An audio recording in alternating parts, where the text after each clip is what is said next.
लेकिन उसका नाम देश के कम उम्र की ऑर्गन डोनर्स में जुड़ गया है।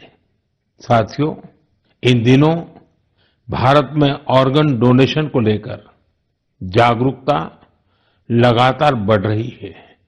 इससे उन लोगों की मदद हो रही है जिन्हें इसकी जरूरत है। इसके साथ ही देश में मेडिकल रिसर्च को भी बल मिल रहा है। इस दिशा में कई संस्थाएं और लोग असाधारण कार्य कर रहे हैं। साथियों, केरला की आलिन की तरह ही ऐसे बहुत से लोग हैं जिन्होंने ऑर्गन डोनेशन के जरिए किसी को दूसरा जीवन दिया है। जैसे दिल्ली की लक्ष्मी देवी जी हैं। उन्होंने बीते वर्ष केदारनाथ की यात्रा की। इसके लिए उन्हें 14 किलोमीटर की ट्रैकिंग करनी पड़ी। आपको ये जानकर हैरानी होगी कि उन्होंने यह यात्रा हार्ट ट्रांसप्लांट के बाद की। उनका हार्ट केवल 15% ही काम कर रहा था। ऐसे में उन्हें एक डोनर का हार्ट मिला जिसकी मृत्यु हो गई थी। इसके बाद तो उनका जीवन ही बदल गया। पश्चिम बंगाल के गौरांग बनर्जी 2 बार नाथुला गए हैं। ये समुद्र तल से 14,000 फीट की ऊंचाई पर है। और खास बात यह है कि उन्होंने यह उपलब्धि लंग ट्रांसप्लांट के बाद हासिल की। राजस्थान में सीकर के रामदेव सिंह जी को किडनी ट्रांसप्लांट कराना पड़ा था। आज वे स्पोर्टिंग एक्टिविटी में कमाल कर रहे हैं। साथियों, आपको इस तरह के बहुत से प्रेरक उदाहरण देखने को मिल जाएंगे। इससे यह बात फिर साबित होती है कि किसी एक की नेक पहल न जाने कितने लोगों की जिंदगी बदल सकती है। मैं उन सभी लोगों के हृदय से सराहना करता हूं जिन्होंने ऐसे नेक कार्य किए हैं। मेरे प्यारे देशवासियों, आजादी के अमृत महोत्सव के दौरान मैंने लाल किले से पंच प्राणों की बात कही थी। उनमें से एक है गुलामी की मानसिकता से मुक्ति। आज देश गुलामी के प्रतीकों को पीछे छोड़कर भारत की संस्कृति से जुड़ी चीजों को महत्व देने लगा है। इस दिशा में हमारे राष्ट्रपति भवन ने भी एक महत्वपूर्ण कदम उठाया है। कल यानी 23 फरवरी को राष्ट्रपति भवन में राजाजी उत्सव मनाया जाएगा। इस अवसर पर राष्ट्रपति भवन के केंद्रीय प्रांगण में सी राजगोपालाचारी जी की प्रतिमा का अनावरण किया जाएगा। वे स्वतंत्र भारत के पहले भारतीय गवर्नर जनरल थे। वे उन लोगों में थे जिन्होंने सत्ता को पद की तरह नहीं, सेवा की तरह देखा। सार्वजनिक जीवन में उनका आचरण, आत्मसंयम और स्वतंत्र चिंतन आज भी हमें प्रेरित करता है। दुर्भाग्य से आजादी के बाद भी राष्ट्रपति भवन में ब्रिटिश प्रशासकों की मूर्तियां तो लगी रहने दी गई, लेकिन देश के महान सपूतों को जगह नहीं दी गई। ब्रिटिश आर्किटेक्ट एडविन लुटियंस की प्रतिमा भी राष्ट्रपति भवन में लगी हुई थी। अब इस प्रतिमा के स्थान पर राजाजी की प्रतिमा लगाई जाएगी। राजाजी उत्सव के दौरान राजगोपालाचारी जी पर आधारित प्रदर्शनी भी लगेगी। ये प्रदर्शनी 24 फरवरी से 1 मार्च तक चलेगी। मौका निकालकर आप भी इसे देखने जरूर जाइएगा। मेरे प्यारे देशवासियों, मन की बात में मैंने आपसे डिजिटल अरेस्ट पर विस्तार से बात की है।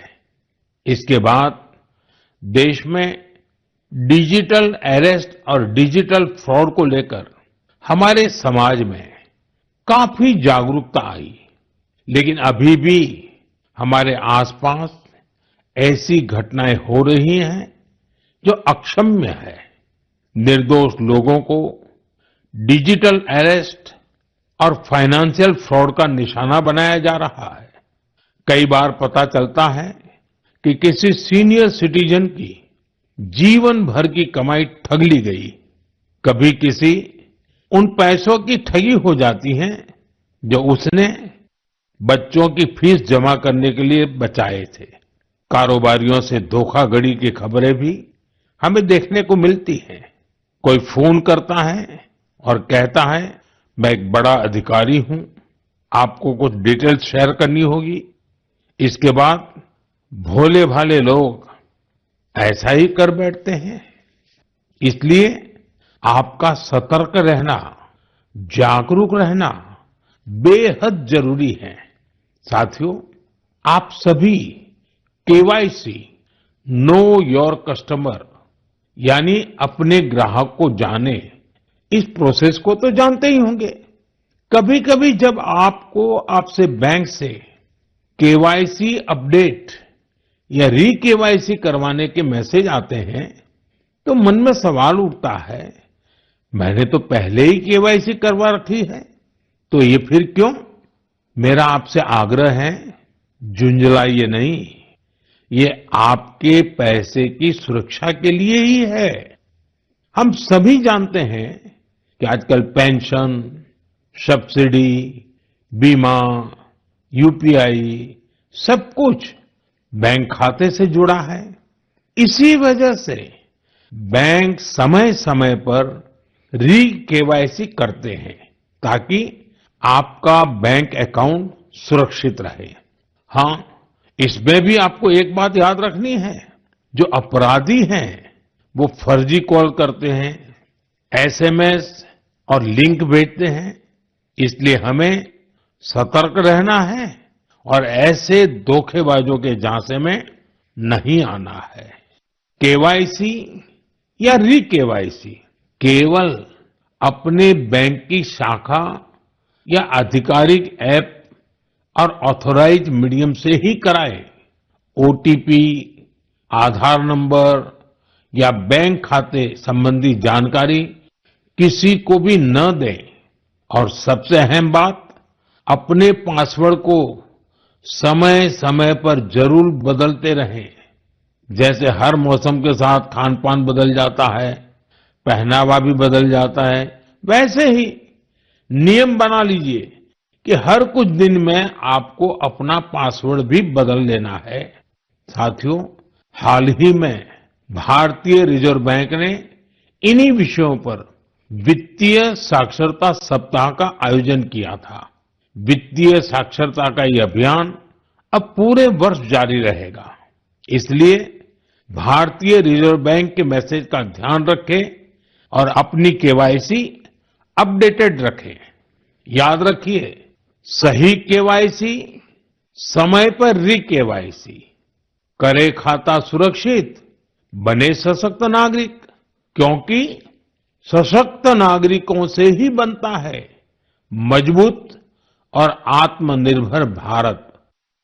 मेरे प्यारे देशवासियों, हमारे किसान केवल अन्नदाता नहीं है, वे धरती के सच्चे साधक हैं। मिट्टी को सोना बनाना क्या होता है, ये कोई हमारे किसानों से सीखे। और हमारा आज का किसान तो परंपरा और टेक्नोलॉजी दोनों को साथ लेकर चल रहा है। और मुझे ये देखकर खुशी होती है कि हमारे किसान अब सिर्फ उत्पादन नहीं, बल्कि गुणवत्ता, वैल्यू एडिशन और नए बाजारों पर भी ध्यान दे रहे हैं। ओडिशा में हिरोत पटेल नाम के एक युवा किसान से जुड़ी जानकारी वाकई बहुत प्रेरक है।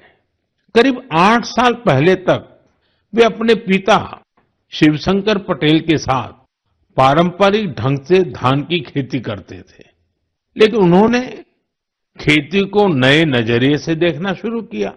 अपने खेत के तालाब के ऊपर उन्होंने मजबूत जालीदार ढांचा बनाया, उस पर बेल वाली सब्जियां उगाई, तालाब के चारों ओर केले, अमरूद और नारियल लगाए और तालाब में मछली पालन भी शुरू किया।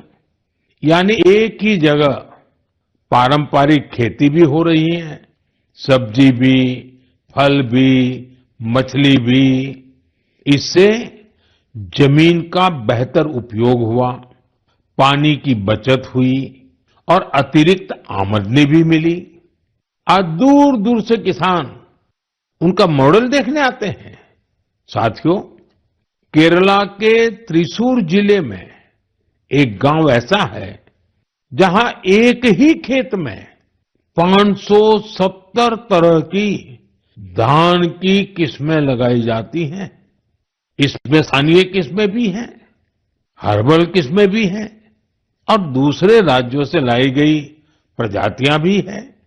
ये केवल खेती नहीं, बीजों की विरासत को बचाने का महाअभियान है। हमारे किसानों की मेहनत का असर आंकड़ों में भी दिख रहा है। भारत आज दुनिया का सबसे बड़ा चावल उत्पादक देश बन चुका है। 15 करोड़ टन से अधिक चावल का उत्पादन ये छोटी उपलब्धि नहीं है। हम अपनी जरूरतें पूरी कर रहे हैं और दुनिया की फूड बास्केट में योगदान भी दे रहे हैं। साथियों, अब तो कृषि उत्पाद हवाई मार्ग से भी ज्यादा आसानी से विदेश पहुंच रहे हैं। कर्नाटका के नंजनगुड केले, मैसूरू पान के पत्ते और इंडी नींबू को मालदीव भेजा गया। ये उत्पाद अपने स्वाद और गुणवत्ता के लिए जाने जाते हैं और इन्हें जीआई टैग भी मिला है। आज का किसान क्वालिटी भी चाहता है, क्वांटिटी भी बढ़ा रहा है और अपनी पहचान भी बना रहा है। मेरे प्यारे देशवासियों, पिछले वर्ष इसी समय महाकुंभ की अद्भुत तस्वीरें आपको जरूर याद होगी। संगम के तट पर उमड़ता जनसागर, आस्था का अथाह प्रवाह और स्नान के उस पावन क्षण में जैसे भारत अपनी सनातन चेतना से साक्षात्कार कर रहा था। साथियों, महाकुंभ की वही धारा, वही माघ का महीना, वही श्रद्धा का स्वर जब उत्तर से दक्षिण की ओर बढ़ता है तो एक नई पहचान ले लेता है। साथियों, केरला की धरती पर भारत पूजा नदी के किनारे तिरुनावाया में सदियों पुरानी एक परंपरा रही है, मामंगम। इसे कई तो एक नई पहचान ले लेता है। साथियों, केरला की धरती पर भारत पूजा नदी के किनारे तिरुनावाया में सदियों पुरानी एक परंपरा रही है, मामंगम। इसे कई लोग महामाघ महोत्सव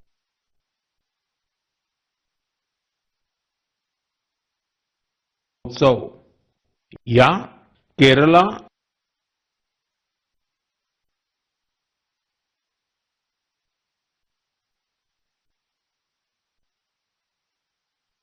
हमारे देश में इतिहास ने फिर करवट ली है। इस बार बिना किसी बड़ी घोषणा के केरला कुंभ का सफल आयोजन हुआ। लोगों ने इसके बारे में एक ने दूसरे को बताया, कानों कान बात पहुंचती गई और देखते ही देखते श्रद्धालु तिरुनावाया पहुंचने लगे। साथियों, महाकुंभ हो या केरला कुंभ, ये केवल स्नान का पर्व नहीं है, यह स्मृति का जागरण है, यह संस्कृति का स्मरण है। उत्तर से दक्षिण तक नदियां भले अलग हो, इसके बारे में एक ने दूसरे को बताया, कानों कान बात पहुंचती गई और देखते ही देखते श्रद्धालु तिरुनावाया पहुंचने लगे। साथियों, महाकुंभ हो या केरला कुंभ, ये केवल स्नान का पर्व नहीं है, यह स्मृति का जागरण है, यह संस्कृति का पुनर्स्मरण है। उत्तर से दक्षिण तक नदियां भले अलग हो, किनारे भले अलग हो, पर आस्था की धारा एक ही है। यही भारत है। साथियों, हमारे देश में ऐसे लोग हमेशा जनता के दिलों में बसे रहते हैं, जिन्होंने समाज के कल्याण के लिए काम किया होता है, जिन्होंने अपने नेक कार्यों में जनता को प्राथमिकता दी होती है। अम्मा जयललिता जी ऐसी ही एक लोकप्रिय लीडर थी। 24 फरवरी उनके जन्मदिन का अवसर होता है। तो कितना गहरा था, यह मुझे आज भी राज्य के दौरे में दिखता है। अम्मा जयललिता जी का जिक्र होते ही तमिलनाडु के लोगों के चेहरे खिल उठते हैं। हमारी नारी शक्ति का जुड़ाव तो उनसे और विशेष रहा है। ऐसा इसलिए भी है क्योंकि सरकार में रहते हुए उन्होंने माताओं, बहनों और बेटियों के लिए कई सराहनीय प्रयास किए। राज्य में कानून व्यवस्था को दुरुस्त रखने के लिए भी उन्होंने बहुत ठोस कदम उठाए थे। देशभक्ति की भावना उनमें कूट-कूट कर भरी थी। इसके साथ ही भारत की सांस्कृतिक विरासत पर उन्हें बहुत गर्व था।